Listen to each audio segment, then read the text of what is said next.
Welcome back. बात हो रही थी बजट के हवाले से और बजट अपोजिशन ये कह रही है कि हम इसको पास नहीं होने देंगे क्योंकि ये बजट जो है वो आईएमएफ दोस्त बजट है।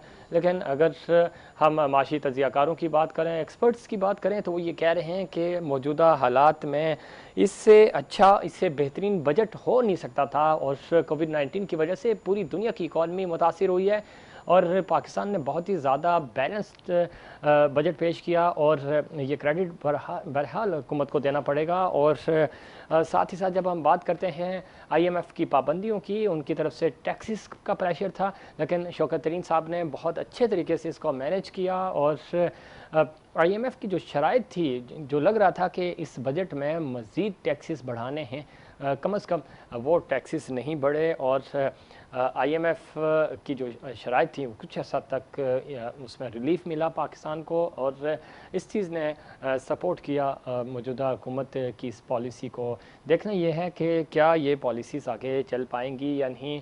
जीटीपी का जो नंबर्स आए हैं, क्या ये इनको कांस्टेंट रख पाएंगे, ये सबसे बड़ा सवाल है। दूसरी तरफ अपोजिशन ये कह रही है कि इस बजट में आवाम के लिए कुछ नहीं, अशरफिया के लिए बहुत कुछ है। और इमरान खान साहब ने अपने दोस्तों को नवाजा। शहरी रहमान आज इस पर तनकीद कर रही थी। उन्होंने बजट के हवाले से जो उनकी स्पीच थी उसमें हुकूमत को आड़े हाथों लिया और उन्होंने कहा कि इमरान खान अपने मनपसंद लोगों को फ़ायदा पहुंचा रहे हैं, आम आवाम को इससे कोई फ़ायदा नहीं मिल रहा, आम आवाम को रिलीफ नहीं मिल रहा। लेकिन रिलीफ कैसे मिलेगा, कब मिलेगा? पाकिस्तान पीपल्स पार्टी भी सर्व कर चुकी है इस मुल्क को, लेकिन उनके दौर में भी तरक्की नहीं हुई और मौजूदा हुकूमत चाह रही है कुछ बेहतर हो सके। दूसरी तरफ परवेज़ इलाही साहब से जो मुलाकात हुई आसिफ अली ज़रदारी साहब की, उस मुलाकात को कहा यह जा रहा है कि पंजाब में शायद कोई अपसेट हो। और चूँकि आसिफ अली ज़रदारी साहब के लिए कहा यह जाता है कि वो मफामत के बादशाह हैं और चूँकि परवेज़ इलाही साहब बहुत ही इंपॉर्टेंट इस वक्त हुकूमत के लिए, एक पंजाब में अगर हम बात करें तो चौधरी बरादरान की बड़ी अहमियत है। और अगर वहाँ पे कुछ पाकिस्तान पीपल्स पार्टी डंड लगाने में कामयाब होती है तो वो इनके लिए ख़तरनाक हो सकता है। लेकिन जो पॉलिटिकल एनालिस्ट हैं, जो समझते हैं इस सियासत को, उनका ये मानना है कि पाकिस्तान पीपल्स पार्टी बैक फुट पे है, वो थोड़ा सा बहुत प्रेशर बिल्ड करती है। और जिस तरह हुकूमत भी दावा कर रही है कि शायद वो करप्शन से बचने के लिए इस तरह के इकदाम करती है, प्रेशर बिल्ड करने की कोशिश करती है ताकि पाकिस्तान पीपल्स पार्टी पे जो करप्शन के केसेस हैं वो ना ओपन किए जा सकें। अगर केसेस ओपन होते हैं, इससे पहले 11 साल जेल काट चुके हैं आसिफ अली ज़रदारी साहब, और वो ये दावा करते हैं कि अगर हमारे ख़िलाफ़ कोई सबूत होते तो हमें अदालतें जो है वो आज़ाद ना करती। साथ ही साथ गवर्नर मुल्क में सदारती निज़ाम की एक बार फिर गूंज है। और साबिक वज़ीर-ए-आज़म जनाब शाहिद खाकान अब्बासी साहब ये कह रहे हैं कि मैं इस मुल्क में कोई इस तरह का सिस्टम नहीं लाने देंगे, जमहूरियत के लिए हमने कुर्बानियाँ दी हैं और हम किसी भी सूरत ये कबूल नहीं करेंगे। मरियम नवाज़ ने कहा है कि इमरान खान सिलेक्टेड वज़ीर-ए-आज़म हैं, आवाम के वोट चोरी करके इनको मुसल्लत किया गया। और नवाज शरीफ साहब के हवाले से उन्होंने ये कहा है कि उनको हम पाकिस्तान हुकूमत अगर ज़मानत दे, गारंटी दे, तो हम आज ही उनको बुला लेंगे, लेकिन उनकी जान को ख़तरा है। लेकिन साबिक वज़ीर-ए-आज़म इमरान खान नवाज शरीफ साहब को किसकी जान से ख़तरा है, ये बड़ा इम्पॉर्टेंट पॉइंट है। और अभी तक ऐसा तो कुछ नहीं है, बज़ाहिर लग भी नहीं रहा कि कोई इस तरह की बात है, क्योंकि ये एक पॉलिटिकली पॉइंट स्कोरिंग ज़रूर हो सकती है। लेकिन मियां नवाज शरीफ साहब बीमारी की वजह से यहाँ से लंदन गए थे, लेकिन उसके बाद जो रिपोर्ट्स आई, जो चीज़ें आई, वो उन्होंने बताया कि किस तरह मियां साहब वहाँ एक अच्छी ज़िंदगी गुजार रहे हैं, लग नहीं रहा कि वो बीमार हैं। अब मरियम बीबी कह रही हैं कि चूँकि उनकी जान को ख़तरा। इस पर बात करेंगे। अब सीनियर सहाफ़ी जनाब इम्तियाज़ खान फ़रहान साहब ने ज्वाइन किया है, साबिक़ सदर हैं कराची प्रेस क्लब के और सियासी उम्र पर बड़ी गहरी नज़र रखते हैं। बहुत शुक्रिया इम्तियाज़ फ़रहान साहब, आपने प्रोग्राम में वक्त दिया। किस तरह देखते हैं, ख़ासतौर पर अपोजिशन तनकीद कर रही है बजट के हवाले से भी और कह रहे हैं बजट पास नहीं होने देंगे, और साथ ही साथ चूँकि ये जो मरियम नवाज़ साहिबा ने कहा है कि नवाज शरीफ साहब की जान को ख़तरा है, क्या लगता है आपको किससे ख़तरा है नवाज शरीफ साहब को? जी बिस्मिल्लाहिर्रहमानिर्रहीम। पहले वो बजट, ये जो आप बोले थे बजट नहीं पास होने दें, उसके ऊपर गुफ्तगू कर लें या इस पे? पहले आप नवाज शरीफ साहब की का सवाल का जवाब देते हैं, उसके बाद फिर बजट की तरफ आएंगे। देखिए, इसको कोई डिफाइन नहीं कर सकता, कोई ताकत डिफाइन नहीं कर सकती कि किससे खतरा है। ये बिल्कुल इसी तरह का मामला शहीद मोहतरमा बेनजीर भुट्टो साहिबा के हवाले से आया था। उन्होंने भी, आपको याद होगा, इब्तिदा में कहा था कि उनकी जान को खतरा है, उनकी पार्टी लीडर्स ने भी कहा था। फिर लेकिन उन्होंने आने से पहले एक मेल जनरेट की थी, वो आपको याद होगा जी। कि इंटरनेशनली भी एक मेल उन्होंने जनरेट की थी, और यहाँ पर और एक हमारे एंकर पर्सन है, उनका ये कहना था कि उन्हें भी आगाही दी थी। तो उसमें 3-4 नाम शहीद बीबी ने दिए थे, जिसमें सदर परवेज मुशर्रफ भी थे, और उस वक्त के जो मुख्तलिफ वो थे, जिसमें एजाज शाह साहब जो अभी वजीर दाखिला बने थे, उनके बारे में भी पार्टी के लोग, पीपल्स पार्टी के लोग कहते थे कि जी इनको भी उन्होंने कहा था कि ये खतरा है। तो देखिए, ये तो डिफाइन नहीं कर सकता कोई कि भाई किससे खतरा है। और यही बात हुई कि मरियम नवाज ने भी कोई वो नहीं किया। उन्होंने कहा जी, उन्होंने गारंटी मांगी जर्नलिस्ट से, उससे कहा कि भाई आप इंश्योर कर दें कि ये होगा, उनके साथ विक्टिमाइजेशन नहीं होगी, उनकी जान को खतरा नहीं है, तो मैं वेरी फर्स्ट फ्लाइट से उन्हें कहूंगी कि वापस आए। पॉलिटिकली बिल्कुल बिल्कुल इम्तियाज फरहान बिल्कुल सही कह रहे हैं आप, लेकिन मोहतरमा जिस हालात में वापस आई थी, ये हालात वो नहीं है। आज के हालात बिल्कुल डिफरेंट हैं। और नवाज शरीफ साहब तो बीमारी की वजह से वहाँ पे गए थे, और मोहतरमा जो जब आई थी और उन्होंने टारगेट किया हुआ था, वो तालिबान के खिलाफ एक उस मुहिम का हिस्सा थी, वो पाकिस्तान में जमहूरियत लाने की बात कर रही थी। उसमें और इसमें फ़र्क बहुत है इम्तियाज़। देखिए, मैं आपको एक बात बताऊं, शहीद रानी मोहतरमा बेनजीर भुट्टो भी बीमारी के हवाले से ही मुल्क से बाहर गई थी। ये आप रिकॉर्ड थोड़ा कीजिएगा। जस्टिस कयूम के दौर में एक बीबी के अगेंस्ट एक फैसला आया था, जिसके ऊपर शहबाज शरीफ की और जस्टिस कयूम की एक कन्वर्सेशन ऑन द फोन, आपको याद होगा कि बहुत उसको एक प्रोपेगेट हुआ था, जिसको बिल्कुल ऐसा ही है इम्तियाज फरहान, वो बात आप बिल्कुल ठीक कह रहे हैं। मैं कह रहा हूँ जब वो वापस आई थी, मुल्क की हालात कुछ और थे, इस वक्त वो हालात नहीं है। मेरे भाई, नहीं नहीं नहीं नहीं, ऐसा नहीं है। हालात किसी वक्त भी किसी तरह के बन सकते हैं, ऐसा नहीं है। तो ये जो लीडर्स होते हैं ना, इनके साथ देखिए, जब शहीद बीबी आई थी, उन्होंने तालिबान के हवाले से भी गुफ्तगू, बिन लादेन के हवाले से भी एक गुफ्तगू की हुई थी। तो उसको एक हम रेफरेंस के तौर पर देख सकते हैं। अगर नवाज शरीफ ऐसी सूरत हाल बनाए और वो आके इतनी, काश वो जुर्रत कर लें। मैं तो ये जाती तौर पर समझता हूँ कि अगर नवाज शरीफ साहब ने जुर्रत कर ली शहीद मोहतरमा बेनजीर भुट्टो की तरह, तो आप देखिएगा पाकिस्तान की हिस्ट्री चेंज हो जाएगी। उनकी एज कितनी है? एज का तो किसी का भी नहीं कह सकते हम, ना आपका कह सकते, ना मेरा कोई कह सकता है। सडनली कुछ भी हो सकता है किसी के साथ। लेकिन उम्र के जिस हिस्से में नवाज शरीफ है, अगर इन्होंने हिम्मत कर ली, तो आप समझे कि पाकिस्तान की हिस्ट्री एक अलग से चेंज आ जाएगी। काश वो ऐसा करें, लेकिन इम्तियाज फरहान, हिम्मत मरियम नवाज और शहबाज शरीफ भी करेंगे तो तब बात बनेगी ना। आपने देखा था पिछली दफा जब वो आए थे।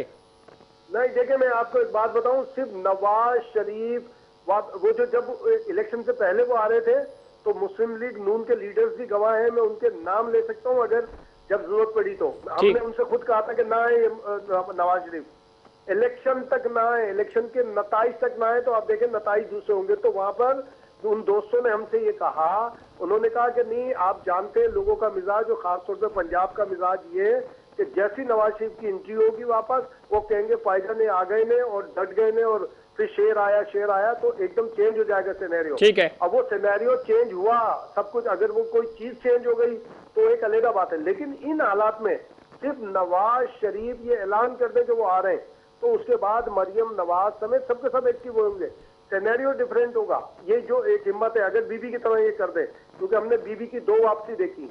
एक जब वो दिसंबर में आई थी, 27 दिसंबर को, वो हमने वापसी देखी। उसके बाद जब वो 18 अक्टूबर को, फिर उसके बाद जो आई हैं, तो वो समझ लें कश्तियां जलाकर आई थी। ठीक है, 2 वापसी हुई है शहीद बीबी की, बिल्कुल ऐसे। अच्छा इम्तियाज फरहान, बताइएगा, चूंकि वक्त का, मैं खासतौर पे बजट के हवाले से, आज शहरी रहमान ये कह रही है कि ये तो इमरान खान साहब जो बजट लेके आए हैं, यानी हुकूमत बजट लेके आई है, ये तो अशरफिया का और इनके जो दोस्त हैं उनको नवाजने का बजट है, आवाम के लिए तो कुछ नहीं है। और दूसरी तरफ सदारती निज़ाम की भी गूंज सुनाई दे रही है। आपको लगता है कि इसमें कोई है सदाकत, या ये एक शोशा ही हो सकता है? देखिए, शहरी रहमान जब हुकूमत में थी ना, और नवाज शरीफ ने ये बात कही थी, ये अशराफिया का बजट है, ठीक है, ये IMF का बजट है। जब नवाज शरीफ का मामला था, तो जब भी शहरी रहमान समेत तो इनके लीडरों ने बात कही थी, ये होता है, ये एक स्पीच।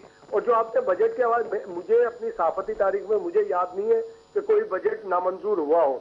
उसकी वजह यह है कि बजट के अंदर ये जून तक है सारे मामला, उसके बाद तो सारा ऊपर नीचे होच पोच ऐसा ही जाएगा। है। अगर एक दिन भी, तो ये मैंने हिस्ट्री में कभी नहीं देखा कि ठीक है। बजट नामंजूर हुआ हो। डिले हो सकता है कि 2 दिन डिले कर दें, आपस में बातचीत करके ये उनको आपस में मिला दें, सारी चीजें कर दें, ये तो एक हो सकता है। वरना तो ये हमेशा कहा जाता है कि बजट हम मंजूर नहीं होने देंगे, चले ये ठीक नहीं है, होने बहुत देंगे। शुक्रिया इम्तियाज़ नहीं फरहान, होता। आपने प्रोग्राम में वक्त दिया। और इम्तियाज़ बता रहे थे कि इस तरह होता नहीं है, और हमने भी देखा कि कभी ऐसा हुआ भी नहीं।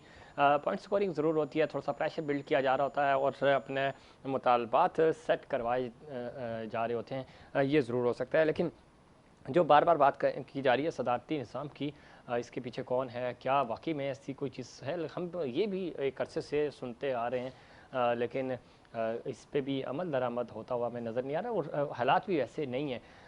क्या मौजूदा हुकूमत जो है वो अपनी जो इदारे हैं उनके ऊपर ग्रिप खो चुकी है? क्यों वो बार बार इमरान खान साहब कहते थे कि हम सरकारी असासे जो हैं वो गिरवी नहीं रखूँगा जब मैं हुकूमत में आऊँगा। आज वो हुकूमत में हैं और वही सरकारी असासे हैं जो वो गिरवी रखने के लिए का फ़ैसला कर चुके हैं। सेनेटर गौस मोहम्मद साहब ने ज्वाइन किया है, मुस्लिम लीग नून के सीनियर रहनुमा है, सीनियर सियासतदान है। बहुत शुक्रिया, आपने प्रोग्राम में वक्त दिया। सबसे पहले वज़ीर आज़म साहब की उस गुफ्तगू से, जो वो कंटेनर पे खड़े होकर उस वक्त आप हुकूमत में थे और वो कहते थे कि इदारे असासे जो हैं वो गिरवी नहीं रखने चाहिए सरकारी तौर पे, आज वो यही काम वो ख़ुद करने जा रहे हैं, यू टर्न ले रहे हैं। किस तरह देखते हैं इस अमल को? देखिए जी, प्राइम मिनिस्टर साहब ने अब तक जो भी किया है, मतलब यू टर्न दिया है, और इसमें मुल्क में अगर इस मुल्क में तरक्की की है तो यू टर्न में तरक्की किया है। हर चीज़ का व्यवस्था उन्होंने किया है। और कितने ये कंटेनर में खड़े होकर आपने बिल्कुल बजा फरमाया कि नारे लगाते थे कि जी ये से रख के कर्जे ले रहे हैं, और हमारे कर्जे जितने दिए हमने 5 साल में, ये 2.5 साल में उससे डबल कर्जे ले चुके हैं। लेकिन फिर मुल्क की मुआशी हालत जो है वो तब्दील नहीं हो रही है।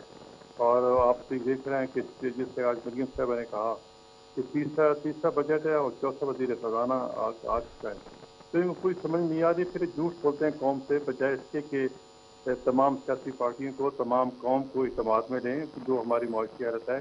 लेकिन ये क्या कर रहे हैं, ऐसे झूठ पे झूठ, रोजाना नया झूठ करा जाता है कि हमारी मीशत वहाँ चली गई, वहाँ चली गई। तो ये पीछे में ग्रोथ रेट का बड़ा बहस चलती रही, तो ग्रोथ रेट ने कहा कि हमारा 4% है। हालांकि वर्ल्ड बैंक और ने ये कहा है, और एशिया बैंक ने यही कहा है कि हमारा जो पाकिस्तान का ग्रोथ रेट है 1923 तक की 2% ज्यादा नहीं जाएगा। ठीक है। तो ये झूठ होकर मुझे समझ नहीं आती कि ये लोग बेवकूफ़ बनाते हैं। लेकिन सोशल मीडिया में तो हुकूमत चल रही है कि अगर अवाम में जाएं और जिस कदर महंगाई में लोग फंस रहे हैं तो अवाम को जीना बड़ा दूभर है। और अवाम का तो अपोजिशन की तरफ से, अपोजिशन की तो कुछ गिले कर रही है कि आप सड़कों पर क्यों नहीं आ रहे, इस हुकूमत को चलता करें। तो अभी बजट के बाद हमारी उसकी 29-28 का जो जल्द था जुलाई का कराची का, उसके बाद PDM की मीटिंग होगी और इंशाल्लाह ठीक है। अच्छा सेनेटर साहब, चूंकि वक्त कम है, आखिरी सवाल आपसे, सदारती निज़ाम की आज फिर शायद हकान अब्बासी साहब ने भी बात की, पहले भी हमने सुना है, कुछ इस तरह की कोई बात है या ये एक वक्ती एक पॉइंट स्कोरिंग ही है या कोई शोशा है इस तरह का? देखो, ये शुरू से कोई ना कोई, मतलब पिछले 4-5 साल से जब से हुकूमत आई है, तवातर से ये चीज़ सदारती निज़ाम की तरफ ज़्यादा कर, और जिस किस्म की ये कानून साजी कर रहे हैं, हर चीज़ को बलडोज कर रहे हैं। अभी इलेक्शन कमीशन का जो बिल आया है, इस तरह के जो दूसरे जो बिल हैं, एक दिन में पाकिस्तान की शायद 73 तारीख में नहीं हुआ कि 19-20 बिल जो है वो एक दिन में ही बलडोज कर दिए जाएँ। इसलिए तो हमने डिप्टी स्पीकर के अलावा इत्मीनान लाया था, और फिर हुकूमत ने वादा किया कि हम इसको रिव्यू करेंगे, तो हमने वो तारीख अब वापस ले ली है। मकसद हम दूसरी तरफ जो है इस सारे चीज़ें इंडिकेट करती हैं कि ये किस तरह इस आइन में तरमीम करके तो इस मुल्क में जो है वो सदारती निज़ाम की तरफ जाना चाहते हैं। लेकिन इसको मेरे ख्याल में ये इतना आसान नहीं है, जब तक सियासी पार्टियाँ ये मौजूदा पार्लियामेंट चल रही है, इस होते मुमकिन नहीं है। ठीक है, बहुत शुक्रिया जनाब। कई दफ़ा कहा है, हमने कई दफ़ा कहा है कि जो इसकी तब्दील करना चाहते हैं तो हमसे हमारे साथ बैठ के 18वीं तरमीम है जो सदारती निज़ाम है, अक्सर वजह कि आप हमें बताएं, हम उस पर गौर करने के लिए तैयार हैं। लेकिन इनकी जितनी कैपेबिलिटी नहीं है कि अपोजिशन के साथ बिठा सकें, ऐसा माहौल नहीं पैदा करते हैं कि मुज़ाकरात हो सके। ठीक है, बहुत शुक्रिया सेनेटर गौस मोहम्मद साहब, आपने प्रोग्राम में वक्त किया। और इसमें कोई शक नहीं, हुकूमत को अपोजिशन को ऑन बोर्ड लेना चाहिए, जो भी फैसले हों वो एक दूसरे की उसमें गुफ्तगू जो है वो ऑन बोर्ड होनी चाहिए, सामने रखने चाहिए इश्यूज से, मिलजुल कर इस सिस्टम को आगे बढ़ाना है, आगे लेके चलना है। कोई भी सिस्टम जो है वो पूरा नहीं होता, उसको बेहतर करके आप आगे बढ़ सकते हैं, और जमहूरियत के लिए पाकिस्तान ने कुर्बानियाँ दी हैं, इस सिस्टम को चलता रहना चाहिए। नाज़रीन, ये था हमारा आज का प्रोग्राम। उम्मीद करता हूँ दीगर प्रोग्राम्स की तरह आज का प्रोग्राम भी आपको पसंद आया होगा। मुझे और इनसाइड पाकिस्तान की पूरी टीम को दीजिए इजाज़त। अल्लाह ने के बाद।